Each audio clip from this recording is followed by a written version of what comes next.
नमस्ते साथीहरू, आज हामी तपाईलाई युरोपको एउटा यस्तो सानो र सुन्दर देशको भ्रमण गराउन गइरहेका छौं जुन अरब र युरोपेली संस्कृतिको मिश्रण हो, जहाँ विश्वका ब्लकबस्टर फिल्महरू पनि सुटिङ भइसकेका छन्। यस देशमा समुद्रको पानीलाई फिल्टर गरेर घर-घरमा पुर्याइन्छ। ट्याक्स फ्री करमुक्त भएका कारण संसारका ठूला-ठूला अर्बपतिहरूले यस देशको नागरिकता लिएका छन्। हो, आज हामी भ्रमण गर्न गइरहेका छौं माल्टाको। यस भिडियोमा हामी तपाईलाई माल्टाको इतिहासको बारेमा बताउने छौं, पाकिस्तान वा इन्डियाबाट यहाँ कसरी जान सकिन्छ र जागिरका लागि कसरी आवेदन दिन सकिन्छ भन्ने जानकारी दिनेछौं। घुम्नका लागि कुन-कुन ठाउँहरू छन् र यसका साथै धेरै अचम्मका तथ्यहरू पनि बताउनेछौं। आजको भिडियो धेरै रोचक हुनेवाला छ। भिडियो राम्रो लाग्यो भने लाइक, सब्स्क्राइब र एउटा राम्रो कमेन्ट पक्कै गर्नुहोला। अब लागौं माल्टाको एक शानदार यात्रामा। माल्टाको परिचय र भूगोल। माल्टा, जसको आधिकारिक नाम रिपब्लिक अफ माल्टा हो, युनानी भाषामा यसको अर्थ मह, हनी हुन्छ।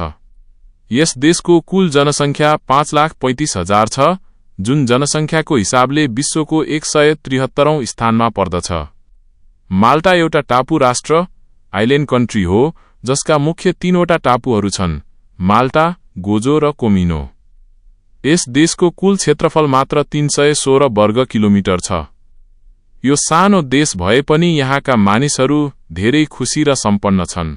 के तपाईलाई थाहा छ, यसै देशमा गेम्स अफ थ्रोन्स, ट्रोय, ग्ल्याडिएटर र जुरासिक पार्क जस्ता ब्लकबस्टर फिल्महरू सुटिङ गरिएका छन्। माल्टाको चारैतिर समुद्र छ।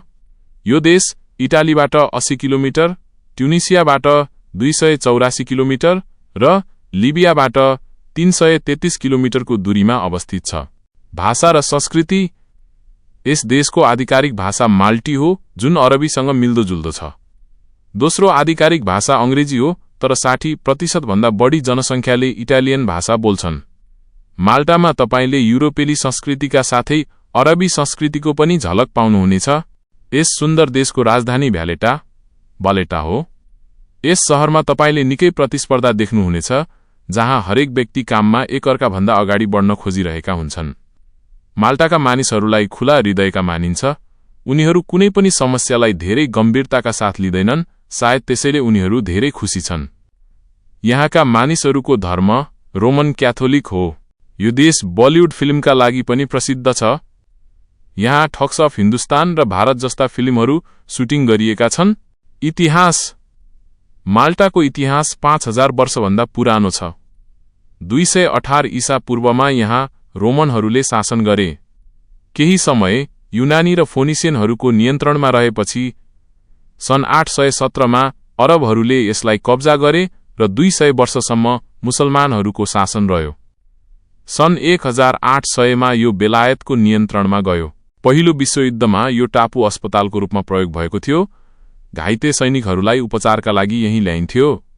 सन् 1964 मा बेलायतबाट स्वतन्त्र भए पनि पूर्ण स्वतन्त्रता 1974 मा प्राप्त भयो। 2004 मा यो युरोपेली संघ EU को हिस्सा बन्यो। अर्थतन्त्र र जीवनशैली। माल्टाको अर्थतन्त्र पर्यटन, इलेक्ट्रोनिक्स म्यानुफ्याक्चरिङ, गेमिङ र क्रिप्टो उद्योगमा आधारित छ। लामो समयसम्म गेमिङ र क्रिप्टोलाई करमुक्त राखेका कारण यहाँ ठूलो लगानी भित्रियो, त्यसैले यसलाई बिजनेस फ्रेन्डली देश भनिन्छ। यहाँको एउटा अचम्मको कुरा के छ भने घरमा पानी फिल्टर गर्ने मेसिन राखिदैन। समुद्रको पानीलाई ठूला-ठूला RO प्लान्टबाट फिल्टर गरेर सिधै घरको धारामा पठाइन्छ। यहाँका मानिसहरूलाई गाडीको धेरै शौख छ। प्रायः सबैसँग निजी कार हुन्छ। खानपान। यहाँको प्रसिद्ध खाना स्टफ टालफेनेक हो। माल्टिज ब्रेड र माछा यहाँ धेरै रुचाइन्छ। मानिसहरू खरायोको मासुबाट बनेको विडो सुप पनि मन पराउँछन्। किन्नी यहाँको सबैभन्दा लोकप्रिय ओरेन्ज ड्रिङ्क हो। प्रमुख चाडपर्व र घुम्ने ठाउँहरू। सबैभन्दा ठूलो उत्सव सान्टा मारिया अगस्ट 15 मा मनाइन्छ। यो उत्सव हप्ताभरि चल्छ।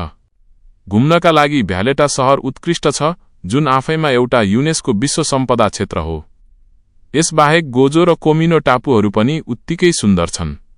गोजोमा गिजाको पिरामिड भन्दा पनि पुरानो गिगान्टिजा टेम्पल रहेको छ।